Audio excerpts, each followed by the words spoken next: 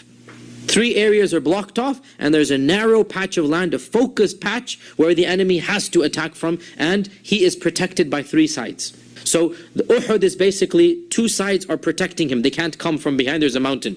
One side is open, but there's that small mountain, Jabal al-Ruma, which they're going to talk about, right? And that's the mountain he puts the 50 archers, so a 3rd side is now blocked, right? Then he has one open side left, and that open side, now you can concentrate your battalion, your troops, and the Quraysh are going to have to come from this narrow place, and therefore you've maximized the effectiveness of a small army against a large army. That's the advantage of Uhud. And the Quraysh, therefore, by their scouts, they now know the Muslims are at Uhud, so they make their way also to Uhud after the Prophet ﷺ, and the night falls and the two armies are both at Uhud. Therefore, at sunrise, they know there's going to be battle. And that sunrise is the 15th of Shawwal, which is the morning of the Saturday. Abu Sufyan was the main leader of the army, and he put on the right flank, he put in charge Khalid ibn al-Walid, and on the left flank he put in charge Ikrimah ibn Abi Jahl. The Prophet ﷺ divided up the army into three main groups: the Muhajirun under the leadership of Mus'ab ibn Umair, the Aus under the leadership of Usayd ibn Hudayr, and the Khazraj under the leadership of Al-Hubab ibn al-Mundhir. And so these three were the leaders on the Muslim side, and because the situation was so dire, they only had a few horses, a handful of horses, and amongst all of them, they only had 100 suits of armor. So only 100 of them were wearing full body armor. And as with all battles, the first issue is always a mubaraza, one-on-one.